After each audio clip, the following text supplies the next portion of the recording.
Karibuni wapendwa watazamaji wetu popote mnapofuatilia runinga yako ya Hope Channel. Hiki ni kipindi cha Biblia Yasema, kipindi kinachochambua maswali tuliyoyapokea kutoka kwa watazamaji wetu na kuyatafutia majibu kutoka katika Biblia. Mimi ni mtumishi wako Mchungaji Steven Leta, ambaye nipo na msomaji wetu dada Miriana Leta, na tutaenda kusomea maswali tuliyopokea, lakini kabla ya hapo hebu tupate kuomba. Baba yetu mwema wa mbinguni, tunakualika uwe pamoja nasi katika kipindi hiki ukitusaidia kujibu maswali yaliyoulizwa na watazamaji wetu katika namna itakayowasaidia kufanya maamuzi sahihi kwa ajili ya wokovu wao. Ndilo ombi letu katika jina la Yesu Kristo. Amina. Basi dada Miriana, tusomee swali letu la kwanza. Asante Pastor. Je, Musa wakati amekufa alizikwa wapi? Naam, Biblia inasimulia kifo cha Musa kilitokea wakati alipopanda mlima Nebo kwenye kilele cha Pisga alipokuwa anakaribia mwisho wa safari yake ya maisha hapa duniani. Katika kitabu cha Kumbukumbu la Torati 34 fungu la kwanza hadi la 5, Biblia inasema Musa akapanda kutoka uwanda wa Moabu mpaka mlima Nebo hata kilele cha Pisga kukabili Yeriko. Bwana akamwonyesha nchi yote ya Gileadi hata Dani na Naftali yote na nchi ya Efraim na Manase na nchi yote ya Yuda mpaka bahari ya magharibi na Negebu na uwanja wa bonde la Yeriko, mji wa mitende hata mpaka Soari. Bwana akamwambia, hii ndiyo nchi niliyowaapia Ibrahimu na Isaka na Yakobo nikisema, nitawapa wazao wako. Basi nimekuonyesha kwa macho yako, lakini hutavuka huko.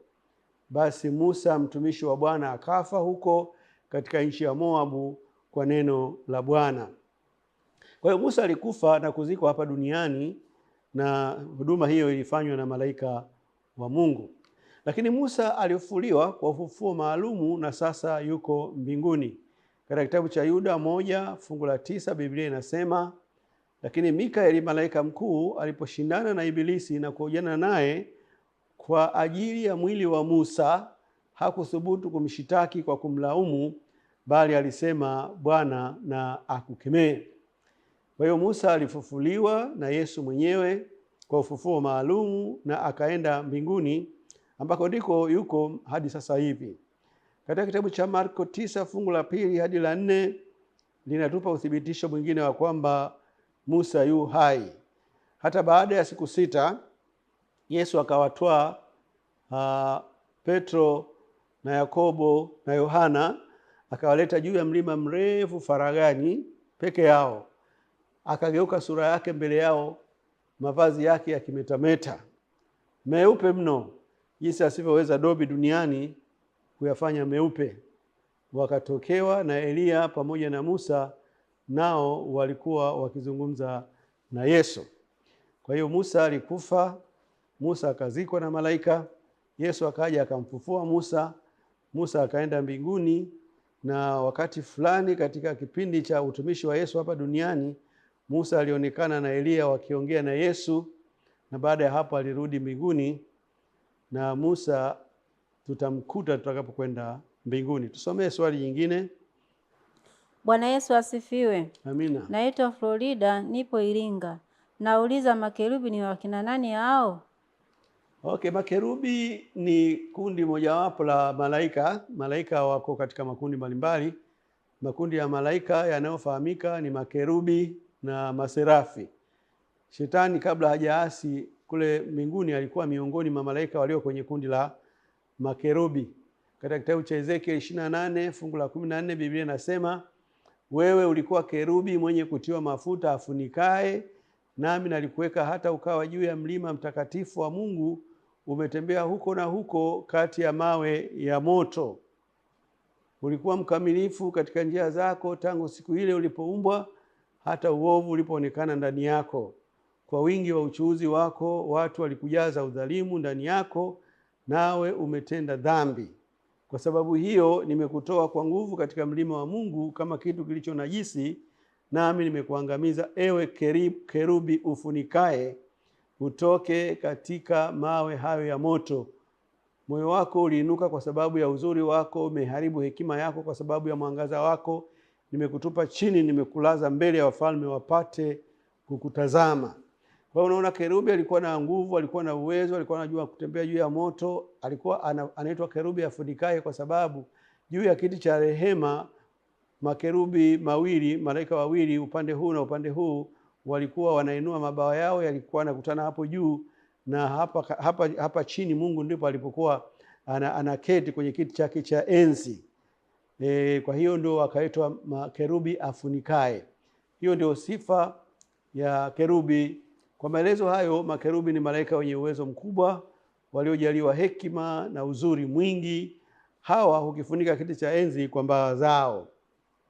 Katika kitabu cha Mwanzo 3 fungu la 24 tunaona tena kazi nyingine ya kerubi. Basi akamfukuza huyo mtu, akaweka makerubi upande wa mashariki wa bustani ya Edeni, na upanga wa moto uliogeuka huko na huko kuilinda njia ya mti wa uzima. Kumbe Adamu na Hawa walipofukuzwa pale bustanini Edeni, waliokuwa wanalinda lile geti la kuingilia kwenye ile bustani walikuwa ni makerubi, malaika walioitwa makerubi. Wakati wa ujenzi wa hema kutania ya Waisraeli, Mungu aliagiza utengenezaji wa sanamu za makerubi juu ya mfuniko wa sanduku la agano, au kwa jina lingine ilikuwa inaitwa kwenye kiti cha rehema kwenye chumba cha patakatifu pa patakatifu. Kitabu cha Kutoka 25 fungu la 18 hadi 19 inasema, nawe fanya makerubi mawili ya dhahabu, uyafanye ya kazi ya kufua katika hiyo miisho ya kiti cha rehema huku na huku. Weka kerubi moja mwisho mmoja na kerubi la pili mwisho wa pili. Fanya hayo makerubi ya kitu kimoja na kiti cha rehema, mwisho huku na mwisho huku. Kama nilivyokuelezea ni kwamba kwenye huduma ile ya hema takatifu iliyoanzishwa na Mungu wakati wa Agano la Kale, wana wa Israeli walipokuwa wakisafiri kuelekea nchi ya ahadi, Mungu aliweka sanamu, aliagiza kutengenezwa kwa sanamu za malaika wanaofunika kiti cha enzi au sanduku la agano, na hao malaika waliitwa makerubi, ili kureflect kile kinachoendelea katika hekalu la mbinguni, ambako hawa malaika wa hadhi ya makerubi ndio wanaokifunika kiti cha enzi cha Mungu, wanakaa usoni pa Mungu kabisa. Kwa hiyo angalau tumejua makerubi ni nani na sifa zao ni nini. Katika kitabu cha Zaburi 99 fungu la kwanza, kutoka Zaburi anatufafanua kidogo juu ya makerubi. Anasema, Bwana ametamalaki, mataifa wanatetemeka, ameketi juu ya makerubi, nchi inatikisika. Isaya 37 fungu la 16 Biblia inasema, Bwana wa majeshi, Mungu wa Israeli, ukae juu ya makerubi, wewe naam, wewe peke yako ndiwe Mungu wa falme zote za dunia, wewe ndiwe uliyeziumba mbingu na nchi. Kwa hiyo tumeona kazi ya makerubi angalau kwa kiwango fulani. Mengi tutakuja kufahamu vizuri tutakapofika mbinguni juu ya nini wanafanya makerubi na nini wanafanya maserafi. Ezekieli 10 fungu la 18 Biblia inasema, kisha huo utukufu wa Bwana ukatoka pale juu ya kizingiti cha nyumba, ukasimama juu ya makerubi. Kwa hiyo inaonekana kwa namna fulani makerubi ni kama kiti cha Mungu, na wakati fulani makerubi haya ndio yanayofunika utukufu wa Mungu. Maserafi nao hutajwa miongoni mwa malaika wa Mungu. Katika kitabu cha Isaya 6 fungu la 1 hadi la 4 Biblia inasema, katika mwaka ule aliokufa mfalme Uzia, na alimwona Bwana ameketi katika kiti cha enzi kilicho juu sana na kuinuliwa sana, na pindo za vazi lake zikalijaza hekalu. Juu yake walisimama maserafi, kila mmoja alikuwa na mabawa 6. Kwa mawili alifunika uso wake, na kwa mawili alifunika miguu yake, na kwa mawili aliruka. Wakaitana kila mmoja na mwenzake wakisema, mtakatifu, mtakatifu, mtakatifu ni Bwana wa majeshi, dunia yote imejaa utukufu wake. Na misingi ya vizingiti ikatikisika kwa sababu ya sauti yake aliyelia, nayo nyumba ikajaa moshi. Kwa hiyo tumeona angalao maserafi ni nani, japo muuliza swali nataka kujua zaidi juu ya makerubi. Tumefafanua makerubi ni aina ya malaika wanaotumikia kule juu mbinguni. Karibu kwa swali jingine. Kwani mtoto aliyekufa akiwa na siku 2 tangu azaliwe naye ana dhambi? Huyu anataka kujua mtoto aliyekufa akiwa na siku 2, Je, huyo ana dhambi? Majibu: watoto wote pamoja na yule mwenye umri wa siku 2 huzaliwa wakiwa wenye dhambi. Zaburi 51 fungu la 5, Biblia inasema, tazama mimi naliumba katika hali ya uovu, mama yangu alinichukua mimba hatiani. Kwa hiyo mtu haanzi kuwa na dhambi baada ya kuwa mtu mzima anayejua mema na mabaya. Mtu anaanza kuwa mdhambi wakati tu mimba inapotungwa. Uovu ni mwelekeo wa kutenda dhambi ambao tumezaliwa nao. Hivyo ingawa mtoto hajatenda dhambi au makosa kama mtu mzima, kwa kuwa ana uovu ndani yake, anahesabiwa mwenye dhambi. Warumi 3:23 inasema, kwa sababu wote wamefanya dhambi. Na hii wote ni pamoja na mtoto wa miaka wa siku 2 na kupungukiwa na utukufu wa Mungu. Wote tumetenda dhambi na kupungukiwa na utukufu wa Mungu. Ezekieli 18:20 Biblia inasema, roho itendayo dhambi ndiyo itakayokufa. Mwana hata uchukua uovu wa baba yake, wala baba hata uchukua uovu wa mwanawe. Haki yake mwenye haki itakuwa juu yake, na uovu wake mwenye uovu utakuwa juu yake. Hii inaonyesha kwamba kila mmoja pamoja na mtoto, kwa kuwa ni wenye dhambi, watatakiwa kukabili hukumu wao wenyewe. Kila mtu atakabili hukumu yake yeye mwenyewe. Ndio sababu mtoto ambaye hajafikia umri wa kujua mema na mabaya huhesabiwa kuwa ni mwenye dhambi, kwa kuwa ni muovu aliyezaliwa katika hali ya uovu. Katika kitabu cha Kutoka 23 fungu la 7 Biblia inasema, jitenge mbali na neno uongo, wala wasio hatia na wenye haki usiwaue, kwa kuwa mimi sitamhesabia haki yeye aliye muovu. Kwa hiyo kwa sababu mtoto mdogo ni muovu, Mungu hawezi kumhesabia haki kwa mujibu wa maelezo ya Biblia. Lakini Yesu anajua atakavyowaokoa watoto wachanga waliozaliwa katika uovu na ambao hawajafikia hatua ya kujua mema na mabaya. Yaani hapa mwamuzi ni Yesu tu. Yesu akisema huyu mtoto nimemsamehe na anatakiwa arithi uzima wa milele, hakuna anaweza kupinga. Kwa nini?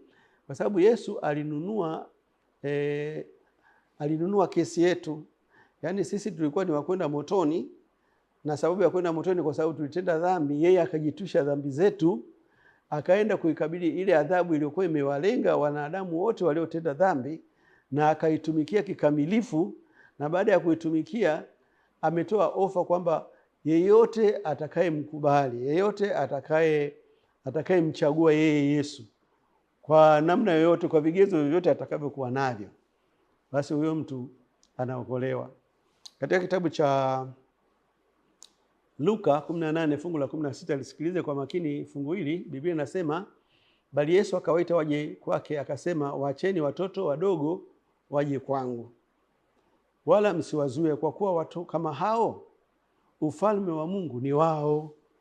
Sasa hapa Yesu wala hasemi kwamba watakapofanya mambo mazuri au watakaponichagua mimi na kadhalika na kadhalika. Anasema watoto wadogo, watoto wachanga, hawa ni watu anasema kwa kuwa watu kama hao, yani hawa watoto wachanga, ufalme wa Mungu ni wao.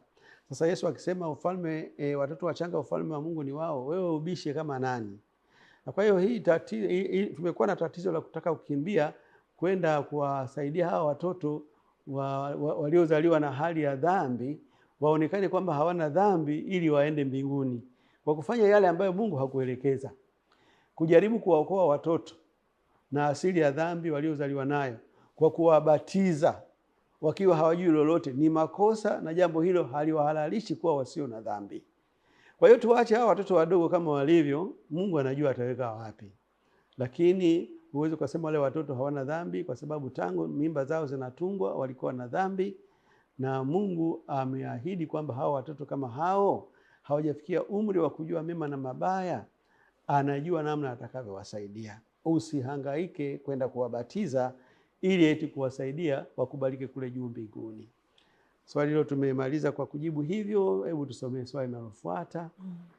Je, mtu akifa anaenda wapi? Na mtu akifa anaenda mbinguni? Au roho yake ndio inaenda mbinguni? Na mtu akifa haendi mbinguni au peponi, mwingine wanapaita peponi, wala haendi jehanamu au motoni kuungua moto, bali mtu akifa anabakia pale pale alipofia. Kama kulifanyika utaratibu wa kumsogeza na kumpeleka kwenye kaburi, basi atabakia hapo kaburini. Lakini kama alikufa maji au aliliwa na mamba, aliliwa na chatu, anabakia hapo hapo alipozikwa au alipofia, akisubiri kufufuliwa kwa hukumu au kwa uzima wa milele. Katika kitabu cha Isaya 26 fungu la 19, Biblia inasema, wafu wako wataishi, maiti zangu zitafufuka. Amkeni, kaimbeni ninyi mnaokaa mavumbini, kwa maana umande wako ni kama umande wa mimea, nayo ardhi itawatoa waliokufa. Nimependa hilo neno la mwisho aliomalizia, nayo ardhi itawatoa waliokufa. Kwa hiyo waliokufa watatoka ardhini. Na wanatokaje ardhini? Kuna muda ambao Mungu ameupanga kwa ajili ya kuwafufua wote ambao walikufa, yaani kuwapatia uhai. Mungu atawarejeshea uhai watu wote waliokufa kwa malengo, kwa makusudi maalumu. Wengine anawarejeshea uhai ili wapewe zawadi ya uzima wa milele, wengine anawarejeshea uhai ili wahukumiwe na kwenda kwenye moto wa milele. Kwa hiyo waliokufa hawaendi mbinguni, na siku ya kufufuka hawatokei mbinguni, bali waliokufa wanaenda ardhini, na siku ya kufufuliwa watatokea ardhini. Danieli 12 fungu la 2, Biblia inasema, tena wengi wa hao walalao katika mavumbi ya nchi wataamka. Kumbe waliokufa wako kwenye mavumbi ya nchi. Wengine wapate uzima milele, wengine aibu na kudharauliwa milele. Kwa hiyo waliokufa wako ardhini, wapo kwenye mavumbi ya ardhi, hawapo mbinguni wala hawapo motoni. Huo ndio uelewa wa Biblia. Na fungu nyingine katika kitabu cha Yohana 5 fungu la 28 hadi 29, Biblia inasema, msistaajabie maneno hayo, kwa maana saa yaja ambayo watu wote waliomo makaburini wataisikia sauti yake. Kumbe watu wote waliokufa bado wamo makaburini. Hapo hapo makaburini walipofia ndipo wapo hapo. Wala usije ukaingiwa na wazo kwamba walishatoka hapo kaburini wakaenda sijui wapi mbinguni, wengine walienda motoni. Waliokufa wapo makaburini. Na hii ni kauli ya Yesu. Wanasema wataisikia sauti yake, nao watatoka, wale waliofanya mema kwa ufufuo wa uzima, na wale waliotenda mabaya kwa ufufuo wa hukumu. Hata Yesu alipokufa, miili ya watakatifu waliofufuliwa haikutokea mbinguni, bali ilitokea kaburini. Mathayo 27 fungu la 51 hadi 53, Biblia inasema, na tazama, pazia la hekalu likapasuka vipande viwili toka juu hata chini, nchi ikatetemeka, miamba ikapasuka, makaburi yakafunuka, ikainuka miili mingi ya watakatifu waliolala, nao wakisha kutoka makaburini mwao baada ya kufuka kwake, wakaingia mji mtakatifu, wakawatokea wengi. Kwa hiyo siku Yesu anapokufa ile Ijumaa, Biblia inatuambia kwamba miili, yani makaburi mengi yalitoa waliokufa pale. Yani watu wengi sana watakatifu waliinuka katika makaburi yao, wakaanza kutembea barabarani na mitaani wakihubiri habari za Yesu. Hao hawakutokea mbinguni, walifufuliwa wakitokea makaburini mwao. Kwa hiyo mtu anapokuambia kwamba aliyekufa yuko mbinguni kwa sababu alikuwa mtakatifu, sio kweli. Maana hata hao walikuwa ni watakatifu, lakini hawakutokea mbinguni, wanafufuliwa wakitokea makaburini mwao. Kwa hiyo walioko makaburini ni wema na waovu, walioko makaburini ni watakatifu na wasio watakatifu. Hapo ndipo mahali ambapo waliokufa wote wapo, makaburini au ardhini, ama kwenye mavumbi ya ardhi. Katika Wakorintho wa kwanza 15:51 hadi 52, Biblia inasema, angalieni, nawaambia ninyi siri, hatutalala sote, lakini sote tutabadilika kwa dakika moja, kufumba na kufumbua, wakati wa parapanda ya mwisho. Maana parapanda italia na wafu watafufuliwa, wasiwe na uharibifu, nasi tutabadilika. Kwa anasema hatutalala sote, ina maana hatutakufa wote. Kwa hiyo hapa napo tunaona kwamba ufufuo unatokea ukiwatoa waliokufa makaburini. Ufufuo hauwezi kutokea ukiwatoa waliokufa wakitokea mbinguni na wengine wakitokea motoni. Hapana, ufufuo utakuja kubadilisha pale walipolala, kuwatoa ama kuwapeleka mbinguni ama kuwapeleka motoni. Katika Isaya 26 fungu la 19, Biblia inasema wafu wako wataishi, baiti zangu zitafufuka. Amkeni, kaimbeni ninyi nao kama mavumbini, kwa maana umande wako ni kama umande wa mimea, nayo ardhi itawatoa waliokufa. Tulisoma hilo fungu hapo awali. Kwa hiyo nafsi ya mwanadamu ni muunganiko wa udongo na pumzi ya Mungu. Katika kitabu cha Mwanzo 2 fungu la 7 tunapata mafafanuzi yao vizuri sana. Bwana Mungu akamfanya mtu kwa mavumbi ya ardhi, akampulizia puani pumzi ya uhai, mtu akawa nafsi hai. Kwa hiyo wakati wa kufariki, kinachotokea ni kwamba mwili unarudia udongo na pumzi ambayo ndio roho inamrudia Mungu, vinatengana. Na kwa hiyo hakuna kitu kinachoitwa kama binadamu, kwa sababu binadamu ili awe binadamu ni udongo ukijumlisha na pumzi ya uhai. Sasa pumzi ya uhai kama imetoka, huu udongo unakuwa ni udongo tu, huna nafsi, huna nafsi hapo. Hakuna mtu anaweza kumsemesha kwamba huyu hapa namsemesha ni leta, kwa sababu leta anakuwa leta wakati ana pumzi ya uhai. Pumzi ya uhai ikiondoka tu, huyo hana uwezo wa kuongea, hana uwezo wa kufikiri, ya huyo anarudia kuwa mavumbi. Katika kitabu cha Mwanzo 3 fungu la 19 Biblia inasema, kwa jasho la uso wako utakula chakula hata utakapoirudia ardhi ambayo katika hiyo ulitwaliwa, kwa maana umavumbi wewe, nawe mavumbini utarudi. Kwa hiyo unaposikia kwamba utarudi mavumbini, maana yake ni kwamba ukishakufa ule mwili ule unarudi kwenye mavumbi, maana kwa asili mwili ulitolewa mavumbini kwenye ardhi. Kwa hiyo hakuna swali gumu sana kwamba mtu anapokufa anaenda wapi. Mtu anapokufa kuna vitu vile vinatenganishwa. Pumzi ya Mungu inatenganishwa na udongo. Na kwa hiyo udongo unarudi unakohusika nako ambako ni ardhini, na pumzi inarudi unakohusika nako ambako ni kwa Mungu. Na ndio maana Mhubiri 12 fungu la 7 anasema, nayo mavumbi kuirudia nchi kama yalivyokuwa, nayo roho kumrudia Mungu aliyeitoa. Roho hapa namaanisha ile pumzi ya uhai, ndio roho. Hiyo roho inayotoka wakati mtu anapofariki ni pumzi, sio nafsi yenye uhai. Kwa sababu wengine wamechanganya sana, wanasema kwamba roho ile roho ya huyo mtu inaongea, roho hiyo imenitembelea usiku. Roho ni pumzi. Pumzi haiwezi kuwa na miguu, haiwezi kuwa na uwezo wa kuongea. Na ili ujue kwamba tunaposema roho maana yake ni pumzi, hiyo roho iliyosema inamrudia Mungu ni pumzi, unasoma katika kitabu cha Ayubu 27 fungu la 3. Biblia inasema, kwa kuwa uhai wangu ukali mzima ndani yangu, na roho ya Mungu iko katika pua yangu. Kwa hiyo roho ambayo iko kwenye pua ni pumzi. Kwa hiyo mtu asidhani kwamba eti roho inamrudia Mungu, hapana. Yaani pumzi ikishatoka, hata unapokuwa baskeli imepata pancha, ni kwamba ule upepo ulioingia kwenye tubu ulitoka kwenye pampu ukaingia kwenye tubu ikawa imevimba, ikawa inaweza kutembea. Siku ikipata pancha ile tubu, ule upepo unarudi kwenye pampu tena, kweli inaingia akilini, ule si unapotea tu angani. Kwa hiyo pumzi inapomtoka binadamu, hakuna store fulani ya kutunza roho za watu, yani kwa maana ya pumzi za watu. Za nini mpaka uzitunze? Sababu Mungu ana uwezo wa kutoa pumzi nyingine. Pumzi imetoka, haina kazi yoyote, kwa hiyo inakuwa ndio mwisho wote. Kwa hiyo mtu aliyekufa haendi popote kwa kuwa hajui lolote. Mhubiri 9 fungu la 5 anatuambia, kwa sababu walio hai wanajua kwamba watakufa, lakini wafu hawajui neno lolote wala hawana ijara tena, maana kumbukumbu lao limesahauliwa. Mtu ambaye hana pumzi ya Mungu hana uhai. Yaani unajua maisha haya ni uhai tu.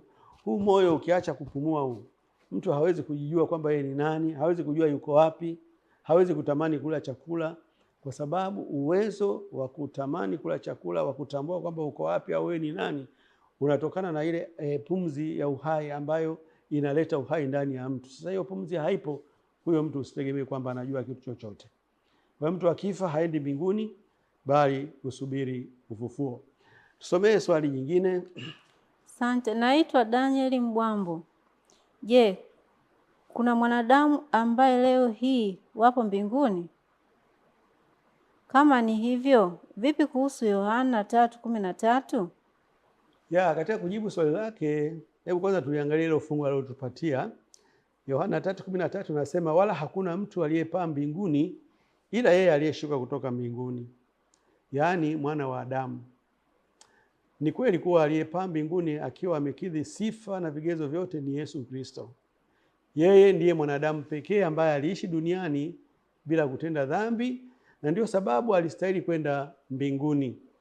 Petro wa kwanza 2:21 hadi 23 natuthibitishia juu ya ukweli huo. Kwa sababu ndio mlioitiwa, maana Kristo naye aliteswa kwa ajili yenu, akawaachia kielezo mfuate nyayo zake. Yeye hakutenda dhambi, wala hila haikuonekana kinywani mwake. Yeye alipotukanwa hakurudisha matukano, alipoteswa hakuogofya, bali alijikabidhi kwake yeye ahukumuye kwa haki. Kutokana na ushindi wake dhidi ya dhambi, Yesu alipata kibali cha kuruhusu wowote awapendao kwenda mbinguni kama yeye alivyokwenda mbinguni. Alimchagua Henok, Musa na Elia na wengine 21 waliofufuliwa siku ya kufa kwake ili watangulie kwenda kule mbinguni kama malimbuko. Katika kitabu cha Efeso 4:8 Biblia inasema, hivyo usema alipopaa juu aliteka mateka akawapa wanadamu vipawa. Wakati Yesu alipopaa mbinguni, aliondoka na baadhi ya watu wale waliofufuliwa wakati wa siku ya kufa kwake. Siku ya Ijumaa amekufa Yesu. Ile miili ya watakatifu ikatoka makaburini, wakawa wanaendelea kuhubiri katika mji wa Yerusalemu, na Yesu aliendelea kuwepo hapa duniani kwa siku kadhaa, kama siku 40 hivi, ndio baadaye akapaa kwenda mbinguni. Aliondoka na wale waliofufuliwa kwa ufufuo ule maalum ambao wanakadiriwa kuwa watu 21, ambapo ukiunganisha na wale watatu walioko mbinguni tayari, Musa, Elia na Enoka, unapata wazee 24 ambao wako kule mbinguni. Katika kitabu cha Mathayo 27 fungu la 50 hadi 53 Biblia inasema, na Yesu akisha kupaza sauti tena kwa nguvu akaitoa roho yake, na tazama pazia la hekalu likapasuka vipande viwili toka juu hata chini. Nchi ikatetemeka, miamba ikapasuka, makaburi yakafunuka, ikainuka miili mingi ya watakatifu waliolala. Nao wakisha kutoka makaburini mwao baada ya kufufuka kwake, wakauingia mji mtakatifu, wakawatokea watu wengi. Hawa waliofufuka wakati Yesu alipokufa siku ile ya Ijumaa wanaungana na Henok na Elia walionyakuliwa pamoja na Musa aliyefufuliwa kabla Yesu hajaja duniani. Juu ya Henoka tunasoma katika kitabu cha Mwanzo 5:24 inasema, Henoko akaenda pamoja na Mungu naye akatoweka, maana Mungu alimtwaa. Huyu mtu alitoweka kwa namna, yaani tangu alipotoweka hajarudi nyumbani kwao, na imethibitika kwamba Mungu alimchukua akaenda naye mbinguni. Katika kitabu cha Wafalme wa Pili 2:11 mtu mwingine ambaye alitwaliwa ni Elia. Ikawa walipokuwa wakiendelea mbele na kuongea, tazama kukatokea gari la moto na farasi wa moto likawatenga wale wawili, naye Elia akapanda mbinguni kwa upepo wa kisulisuli. Kwa kuna Henok, kuna Elia. Hawa wameshatangulia mbinguni. Yuda 1 fungu la 9 Biblia inasema, lakini Mikaeli malaika mkuu aliposhindana na Ibilisi na kuojana naye kwa ajili ya mwili wa Musa, hakuthubutu kumshtaki kwa kumlaumu, bali alisema, Bwana na akukemee. Kwa hiyo Musa naye pia yeye alionja mauti. Kwa hiyo kuna wawili ambao hawajaonja mauti kabisa, Elia na Enoki, lakini Musa alionja mauti akafufuliwa. Hawa wanawakilisha makundi mawili ya watu watakao kwenda mbinguni. Kuna ambao watakutwa wameshakufa katika Kristo. Yesu anapokuja anawafufua, anaenda nao mbinguni. Lakini wakati Yesu anapokuja duniani atakuta watu walio hai ambao hawa hawataonja mauti, na hawa wataenda mbinguni bila kufa. Kama Yesu atakuja leo au kesho, mimi na wewe tuna bahati ya kuwepo kwenye hilo kundi la wale watakao kwenda mbinguni bila kuonja mauti. Katika kitabu cha Ufunuo 11 fungu la 16 Biblia inasema, na wale wazee 24 waketio mbele za Mungu katika viti vya enzi vyao wakaanguka kifulifuli wakamsujudu Mungu. Hivyo kuna waliopo mbinguni kwa sasa kwa kibali maalumu. Yaani hicho ni kibali maalumu. Sio utaratibu kwamba ukifa unaenda mbinguni. Ila Yesu alipewa kibali maalumu cha watu fulani, tunawaitwa malimbuko. Unajua wakati unapolima unaenda shambani kwako, unaangalia kama haya mahindi mbona kama vile yameanza kukomaa hivi, unachukua yale ya kwanza yale kwenda kuyaonja, uone kwamba kumbe mahindi bwana yanakomaa. yaani ile unaonja nguvu zako zile ulizozitumia. Kwa Yesu alipoenda mbinguni aliomba hicho kibali kwamba awe na kianzio, yaani mtaji hivi. Kwa hiyo akaenda na hao 21 aliofufuka nao siku anapopaa mbinguni, na hao watatu ambao walikuwa wameshatangulia, unatengeneza idadi ya wazee wenye uhai 24. Hivyo kuna waliopo mbinguni kwa sasa kwa kibali maalumu. Kwa kutokana na muuliza swali letu aliyetaka kujua kama kuna watu walioko mbinguni sasa hivi, ukweli ni kwamba wapo watu maalumu kabisa ambao Yesu aliomba kibali kwa ajili yao, na hao wanafanya idadi ya wale wazee 24 walioko mbinguni. Lakini kando na hapo wengine wote wako makaburini, akiwepo mama yake Yesu mwenyewe, Bikira Maria yupo kaburini pamoja na wanafunzi wake. Swali letu limeishia hapo, tunaenda kwa mapumziko kidogo, na baada ya muda tutarejea tena kuangalia maswali yanofuata. Subiri hapo hapo mahali ulipo.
Karibuni tena kwa kipindi chetu kuendelea kuangalia maswali yaliyotufikia.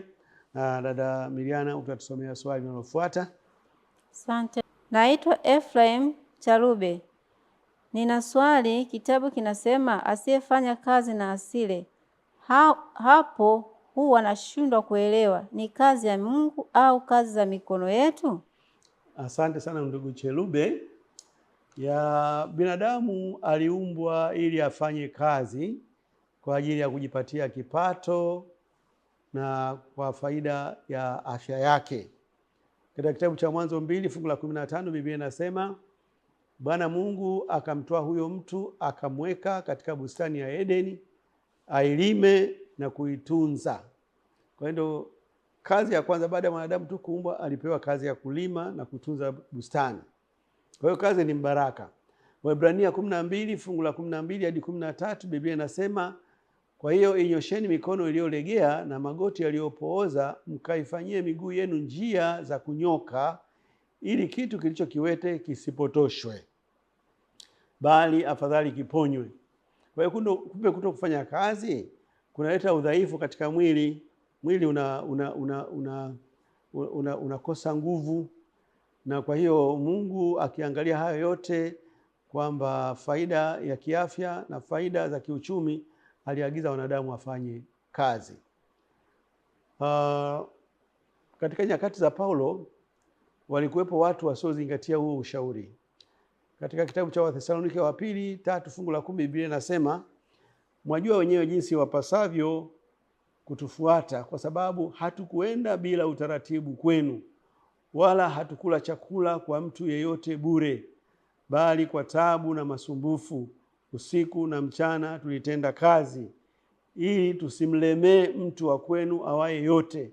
Si kwamba hatuna amri, lakini makusudi tufanye nafsi zetu kuwa kielelezo kwenu, mtufuate. Kwa kuwa hata wakati ule tulipokuwa kwenu, tuliwaagiza neno hili kwamba ikiwa mtu hataki kufanya kazi, basi asile chakula.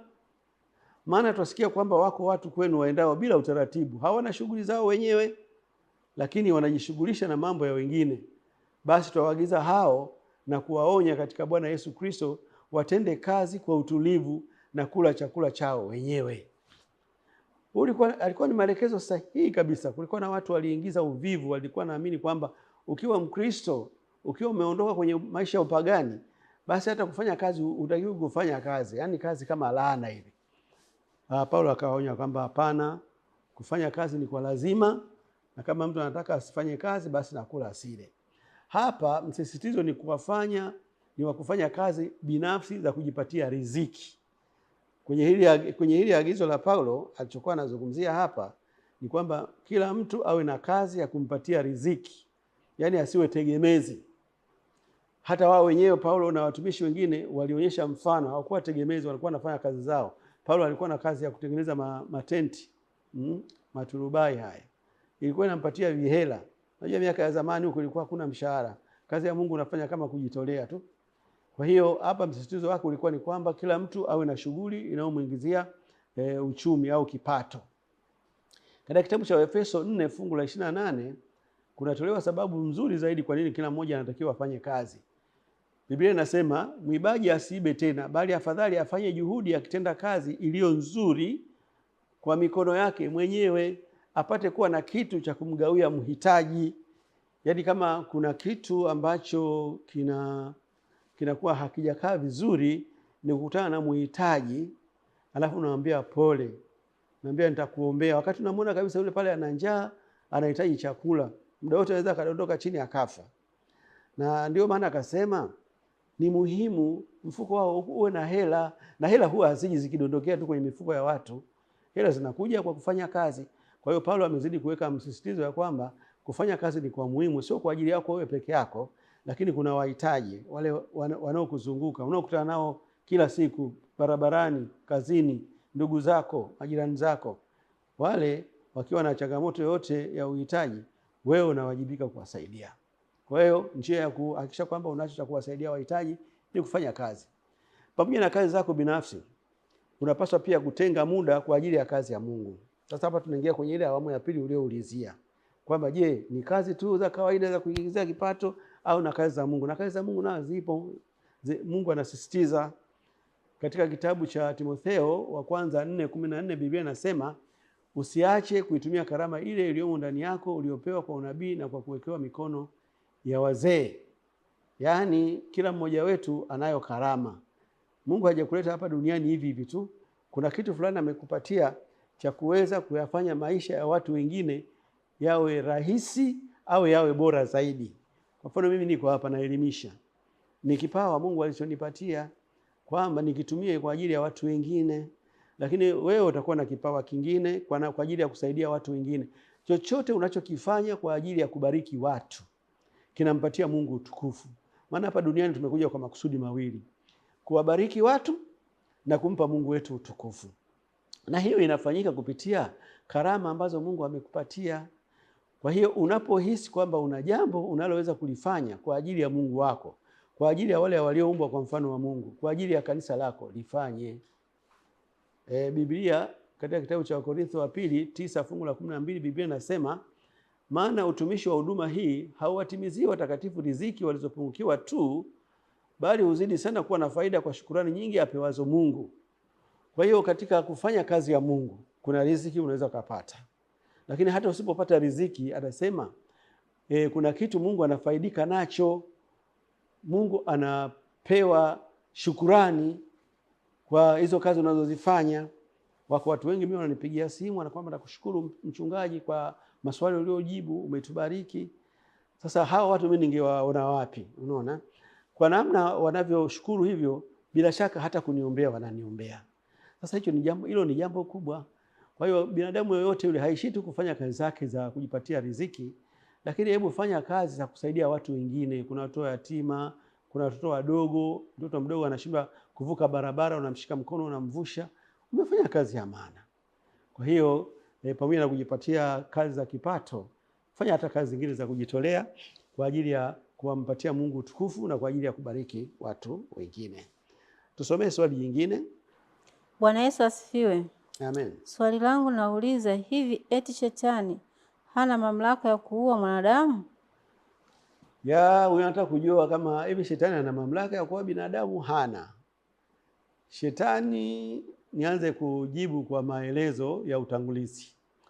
Shetani ni muuaji na anapenda sana kuona watu wakifa kabla hawajatubu ili wapotee milele. Hilo ndio ulijue, hilo lishike sana hilo. muuaji sana shetani, na anachukia watu na anatamani watu wafe kabla hawajatubu na kuokolewa. Hata hivyo, shetani hana mamlaka hayo kwa watu wa Mungu mpaka aruhusiwe.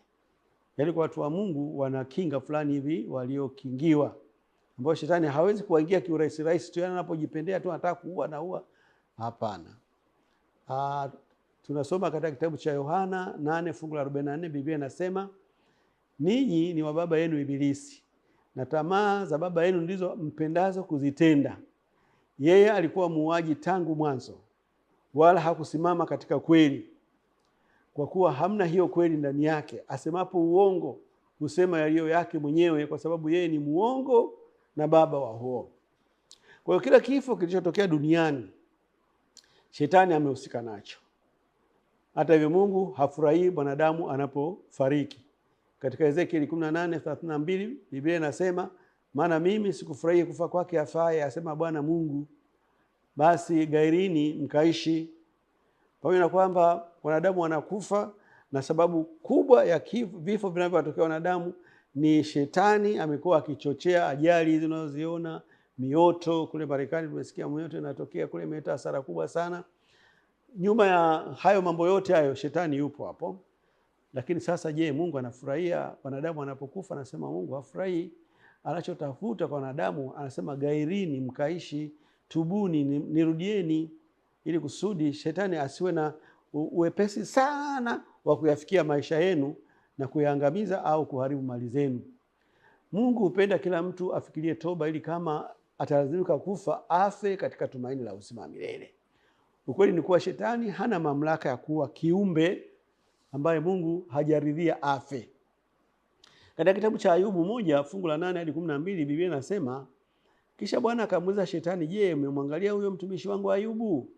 Kwa kuwa hapana mmoja aliye kama yeye duniani, mtu mkamilifu na mwelekevu, mwenye kumcha Mungu na kuepukana na uovu. Ndipo shetani akamjibu Bwana na kusema, je, huyo Ayubu yuamcha Bwana bure? Wewe Mungu hukumzingira kwa ukigo pande zote, pamoja na nyumba yake na vitu vyote alivyonavyo. Kazi za mikono yake umezibarikia, nayo mali yake imeongezeka katika nchi. Lakini nyosha mkono wako sasa uyaguse hayo yote alionayo, naye atakukufuru mbele za uso wako. Bwana akamwambia shetani, tazama, yote alionayo yamo katika uwezo wako, lakini usinyoshe mkono wako juu yake yeye mwenyewe. Basi shetani akatoka mbele za uso wa Bwana. Kwa hiyo hapo palikuwa na majadiliano kati ya shetani na Mungu. Shetani akiomba kibali cha kwenda kuyashambulia maisha ya mtumishi wa Mungu Ayubu. Kama nilivyokuambia, watumishi wa Mungu au watu wa Mungu au wafuasi wa Mungu waliojitoa kikamilifu, sio wale walioko nusu kwa nusu. Wale wana kinga, wana ulinzi. Kifo chao ni mpaka Mungu aruhusu. Na kwa hiyo hapa Mungu akamruhusu shetani ampatie Ayubu majipu. Alimpatia magonjwa mengi sana, watoto wake wakafa, mali zake zikateketea.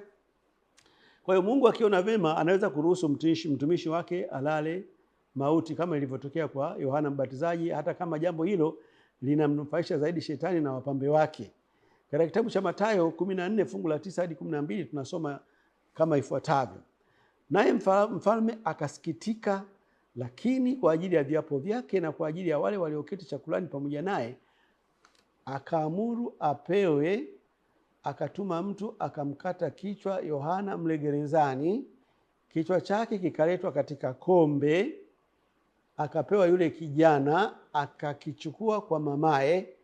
Wanafunzi wake wakaenda wakamchukua yule maiti, wakamzika, kisha wakaenda wakampasha Yesu habari. Kumbuka, huyu ni Yohana Mbatizaji, yule mchungaji aliyembatiza Yesu. Wakati Yesu anakuja kubatizwa, alikutana na huyu mchungaji ambaye alimbatiza Yesu, na baadaye kutokana na misimamo yake alimkemea kiongozi wa nchi Herode, ambaye alikuwa amemchukua mke wa ndugu yake. Akamwambia ukweli. Unajua ukweli unaleta maadui, na ili uwe mkweli unatakiwa ujiandae kwa yoyote atakayo kutokea. Na hivyo huyo Yohana Mbatizaji, baada ya kuwa amezungumza ule ukweli, kwa hiyo kiongozi akakerwa, akaamuru kwamba Yohana afungwe gerezani. Akakaa sana pale. Wakati Yesu anaendelea kuhubiri huko, watu wanabatizwa, na siku moja alituma wanafunzi, jamani, mkamuuliza huyu Yesu ndio yule niliombatiza au mwingine? Mbona anisaidii mimi niko gerezani? Kwa bahati mbaya Yesu alimwacha tu pale gerezani mpaka akafa. Na kwa hiyo kifo chake hicho ndio miongoni mwa vile vifo ambavyo shetani anafurahia, lakini Mungu anahuzunika. Lakini Mungu aliruhusu. Mungu anaruhusu. Ndiye aliyeruhusu kwamba Yohana Mbatizaji afe, tena afe katika kile kifo cha kikatili. Hayo ndio baadhi ya mambo unatakiwa ujue, ya kwamba shetani ana mamlaka, lakini sio kivile. Yesu huweka kipaumbele vile tunavyopaswa kuwa katika umilele kuliko yale machungu yanayotupitia katika maisha haya yanayotutayarisha kwa majukumu bora ya umilele. Kuna maisha baada ya maisha haya. Hilo jambo ulifahamu.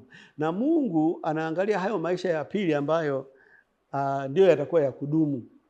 Katika maisha haya ni maisha ya muda tu ambayo kila mmoja wetu atakufa.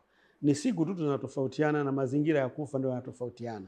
Lakini kufa ni wajibu wa kila mmoja wetu, atakufa. Hata Yesu mwenyewe alikufa. Yesu anachoangalia baada ya maisha haya, katika yale maisha ya pili amekupangia nafasi gani?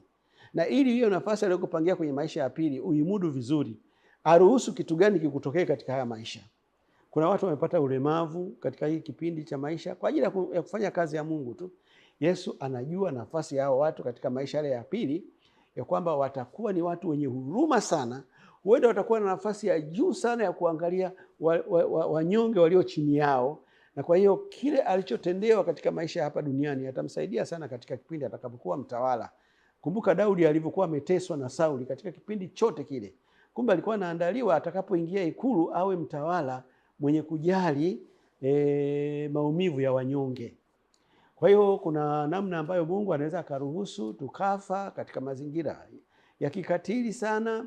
Sio kwamba alishindwa kutupambania au kwamba shetani alikuwa na mamlaka au nguvu kuliko Mungu. Hapana, Mungu ameruhusu kwa makusudi yake, kwa sababu anaangalia nafasi yetu katika umilele itakavyokuwa bora kutokana na huo uzoefu tunaopitia kwa sasa hivi. Katika kitabu cha Yohana 11 fungu la 25 hadi 26 Biblia inasema, Yesu akamwambia, mimi ndiyo huo ufufuo na uzima. Yeye aniaminie mimi ajapokufa kabisa hata milele. Yeye aniaminie mimi hata kufa kabisa hata milele. Je, unayasadiki hayo? Katika kitabu cha Mathayo 10:28 Biblia inasema, msiwaogope wauao mwili, wasiweze kuiua nafsi. Kila aishie na kuniamini hata kufa. Afadhali muogopeni yule awezaye kuangamiza mwili na roho. Dhambi ndiyo sababu kuu ya kuwepo kwa kifo na hofu. Labda hiyo ndio msingi mkubwa sana, na wala sio shetani tu. Katika Warumi 6 fungu la 23 Biblia inasema, kwa maana mshahara wa dhambi ni mauti, bali karama ya Mungu ni uzima milele katika Kristo Yesu Bwana wetu. Ilimlazimu Yesu aliye mkuu wa uzima atoe uzima wake ili kutondolea adhabu ya mauti. Matendo 3 fungu la 15 Biblia inasema, mwamuua yule mkuu wa uzima ambaye Mungu amemfufua katika wafu, na sisi tu mashahidi wake. Yesu ndiye mkuu wa uzima, yaani yeye ndio tenki la uzima. Watu wote wanaokuwa hai hawa, uhai wao uwe wa wadudu, wa wanyama, wa wanadamu, unatoka kwake. Yeye ndio hazina la uzima. Lakini aliuawa, na aliuawa kwa sababu gani? Ili atugawie sisi ule uzima wake. Kwa hiyo kifo kisiwatishe wanadamu. Ni kitu chenye uchungu sana na chenye maumivu, na karibu kila mmoja wetu angetamani aendelee kuishi, lakini Mungu akiruhusu ufe, kuna sababu ya kunungunika. Walikufa wakina Yohana Mbatizaji, walikufa watu wazuri tu huko kina Stefano, walikufa kina Paulo, alikufa Isaya alikatwa kwa misumeno akitenganishwa kiwiliwili. Msumeno ulikatizwa hapa tumboni hapa. Msumeno watu wanakata kama unakata gogo, lakini Mungu aliruhusu. Kwa hiyo hatuwezi kusema shetani ana nguvu sana. Kinachosababisha hivi vifo vyote ni dhambi. Kwa hiyo licha ya kuwa shetani hana mamlaka ya kuwa, ukijichanganya ukawa muumini wake kupitia kwa mawakala wao, una uwezekano wa kuuawa kirahisi na shetani. Unasikia watu walienda kukanyaga mafuta huko wakafa, unaona? Unasikia watu walikuwa kilabuni huku, mtu anakunywa pombe huko mpaka amepitiliza amekufa. Wale waliojishikamanisha na shetani wanakufa kirahisi sana na kiwepesi na kiuzembe kwa kweli. Basi ni afadhali kifo kikutokee kwa sababu Mungu ameruhusu, lakini sio kwa sababu ya uzembe. Tusomee swali linalofuata. Inafaa kusherehekea Pasaka?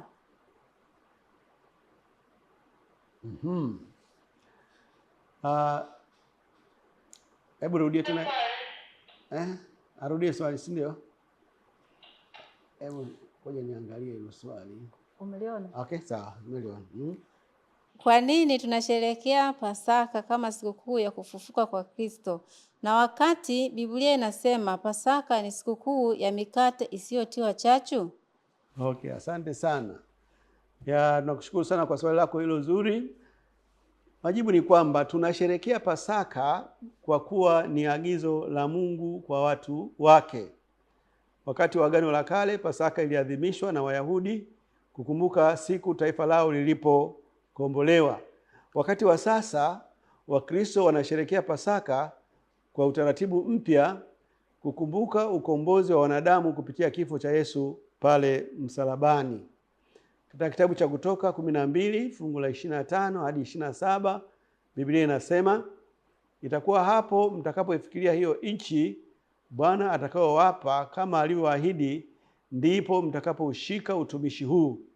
Kisha itakuwa hapo watoto wenu watakapowauliza, ni nini maana yake utumishi huu kwenu?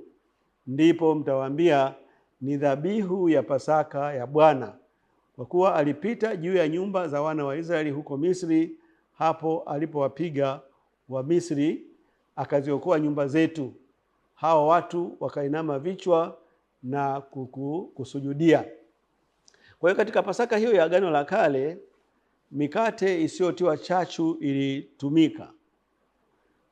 Katika kitabu cha Kutoka 23 fungu la 15, Biblia inasema, utaiweka sikukuu ya mikate isiyotiwa chachu, utakula mikate isiyochachwa muda wa siku 7 kama nilivyokuagiza, kwa wakati uliowekwa, mwezi wa Abibu, kwa maana ndio mwezi uliotoka Misri, wala hapana mtu atakayeonekana mbele yangu na mikono mitupu.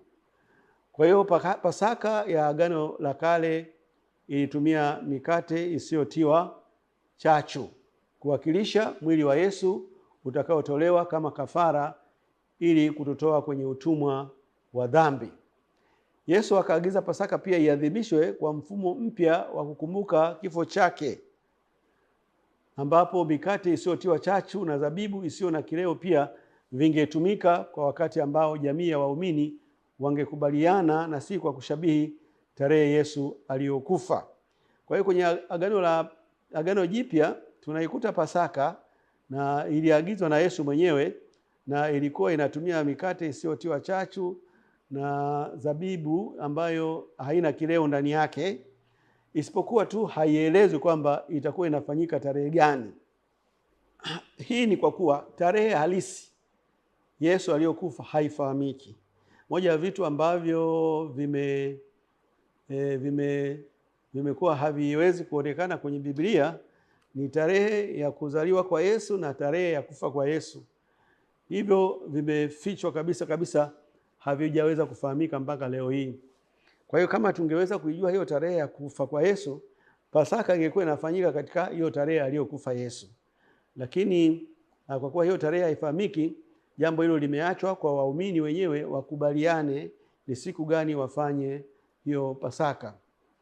Katika kitabu cha Matendo 2 fungu la 42, Biblia inasema, wakawa wakidumu katika fundisho la mitume na katika ushirika na katika kuumega mkate na katika kusali. Kwa hiyo unaposikia kuumega mkate, hiyo ndio Pasaka yenyewe. Walikuwa wanatumia mkate isiyotiwa chachu pamoja na divai isiyo na kileo. Katika kitabu cha Matendo 2 fungu la 46, Biblia inasema, na siku zote kwa moyo mmoja walidumu ndani ya hekalu, wakimega mkate nyumba kwa nyumba na kushiriki chakula chao kwa furaha na kwa moyo mweupe. Wao Pasaka ilikuwa tu haifanyiki ndani ya kanisa peke yake, lakini wanaweza kuamua kukutana katika nyumba fulani ya muumini mwenzao, basi wakaandaa Pasaka, kwa maana ya kwamba wakaandaa mikate isiyotiwa chachu na divai isiyo na kileo wakaitumia. Hatuonyeshi tarehe hapo. Hiyo ndiyo Pasaka ya Agano Jipya ilivyokuwa inaenda. Matendo 20 fungu la 7 Biblia inasema hata siku ya kwanza ya juma tulipokuwa tumekutana ili kumega mkate, hapo alikutana siku ya Jumapili hapa. Paulo akawahutubia akiazimu kusafiri siku ya pili yake, naye akafuliza maneno yake hata usiku wa manane. Wengine wamedhani kwamba Pasaka basi natakiwa iwe inatumika siku ya kwanza ya juma, yani siku ya Jumapili. Ni kweli katika tukio hili hapa ilikuwa Jumapili ambako walikusanyika, wakawa na sali, wanafanya ibada, wakaamua kwamba jamani, pamoja na kusali na kufanya ibada tufanye na Pasaka. Kwa hiyo wakatumia mikate isiyotiwa chachu na divai isiyo na kileo, ikawa imeisha hiyo. Lakini hiyo haikutupa maelekezo ya kwamba ni lazima na sisi tufanye Pasaka siku ya kwanza ya juma, lakini kuwaaminisha watu kwamba mwezi wa 4 ile Pasaka inayofanyika pale ni kwa sababu Yesu alikufa kwenye zile tarehe ambazo tunafanyia Pasaka. Huo ni upotoshaji ambao Mungu hakukusudia uwepo. Tumefika mwisho wa somo letu, na washukuru sana kwa kutufuatilia.